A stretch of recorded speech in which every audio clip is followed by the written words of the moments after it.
All right, guys. My goodness gracious, man. Ohio State. Woo, Jaxon Smith Njigba, boy, is a problem, man.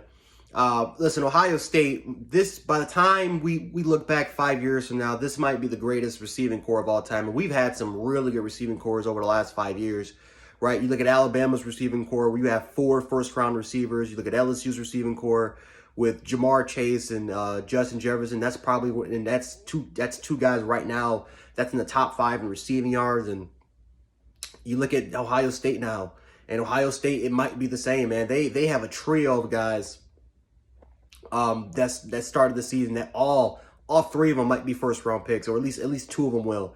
But Jaxon Smith Njigba, Garrett Wilson not playing, Chris Olave not playing, and 347 yards receiving. That's a Rose Bowl record. That's an Ohio State record in a single game.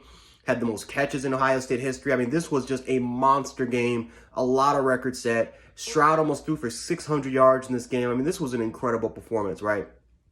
Boy, oh boy, oh boy. Again, CJ Stroud, there's a reason why he's a Heisman Trophy contender. He can make all the throws. He's extremely accurate, has a pretty good arm. Not the strongest arm, but he has a pretty good arm.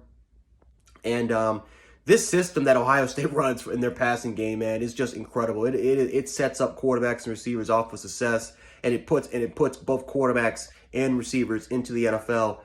It is absolutely incredible to see, man. But boy, it's just incredible. I mean, Utah did everything they could. They tried to jam in Njigba. They tried to play. They tried to play cushion. I mean, they just couldn't do anything.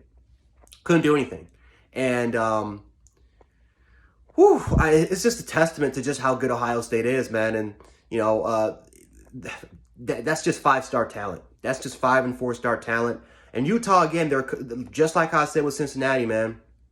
And also, like I said with Michigan, talent sometimes rules, right? It doesn't matter how good, how well your team is coached.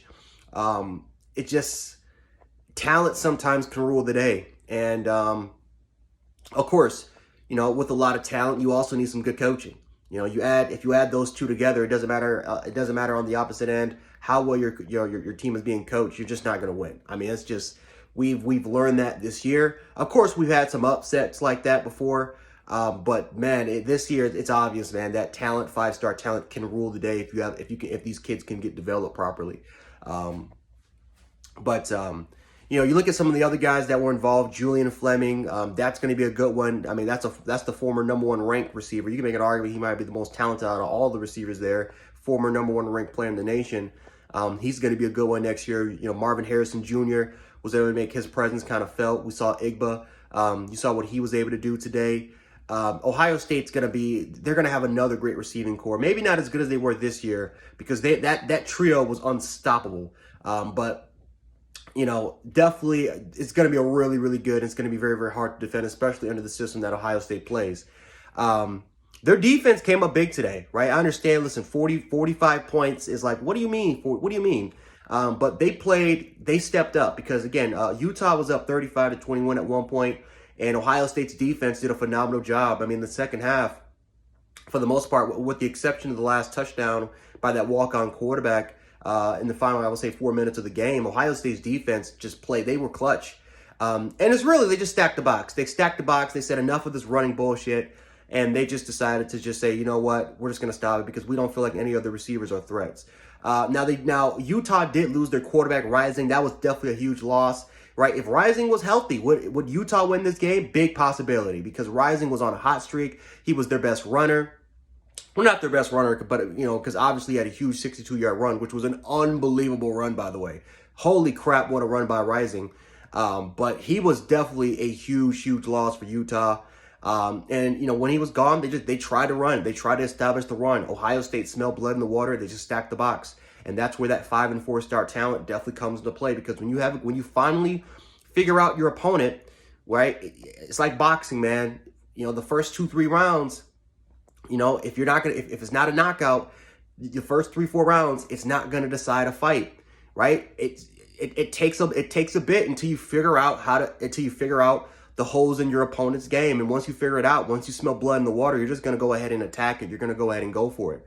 And Ohio State went for the throat. And for the most part, they got the W. And it wasn't that really hard to figure out. I mean, Utah's passing game was just non-existent for the most part in the second half. They didn't even try to really go for that much. Whittingham knew that the only chance for them winning this game and to hold Ohio State was to try to establish that run attack. And Ohio State's defensive line, their linebacking core, did a really good job of really holding their own against the line of scrimmage and making huge plays to get that offense the ball back. Because once that offense got going, it was a wrap. I mean, and I had Utah win this game. And it wasn't because I thought that Ohio State's offense was going to get shut out. I just thought that Utah was going to run the football very well, and they were going to drain the clock. They were going to drain the clock. Michigan, for the most part, I mean, now if you go back and you look at that game, Ohio State's offense had a bad game, but their bad game was 500 yards of offense. Michigan won that game because they were able to make stops in crucial situations, and they were able to get turnovers. Right? Same thing about Oregon. Oregon beat Ohio State because Oregon, for the most part, was able to make crucial stops. And Oregon, for the most part, was able to control the clock. They were able to control a little bit of the time of possession, control the clock, control the game. And Ohio State had to try to play catch up. Right? If you can get Ohio State in a catch up position, of course, it's not going to be easy to stop. As a matter of fact, Ohio State might score like in literally 2 or 3 minutes. But for the most part, this year has proven that you can have that advantage against Ohio State this year. Unfortunately for Utah, losing their quarterback and just kind of making that team one-dimensional was just an unfortunate situation for them. Now, again, that backup, that walk-on quarterback, I forgot what his name is, during the final 4 minutes of the game did a tremendous job of leading the charge. Of course, again, it was a couple of pass interference calls, which really put Utah in a really good situation. But the fact of the matter is that he came in the game and he got Utah the lead. But by the time they did, I mean, Ohio State, they figured out how to stop Utah. I mean, they figured out how to just, to just literally score at will.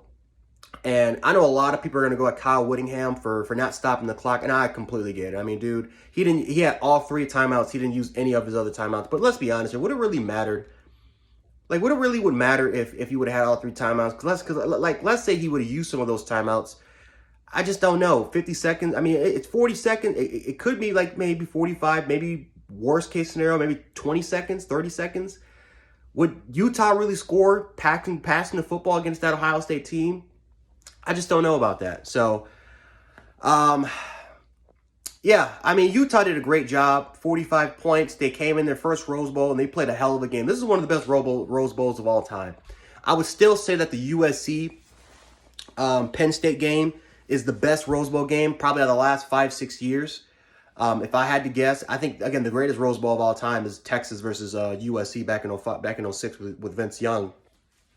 And, of course, with Matt Leinart and Reggie Bush and those guys.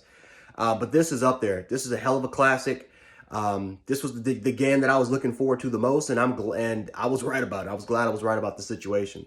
But, yeah, Ohio State fans, you guys should definitely be proud of your football team. You guys have tremendous momentum going into the 2022 football season. You guys didn't make it to the playoffs. You guys lost to Michigan, so I know it's a little bit of a disappointing year. But your down year is winning 11 games.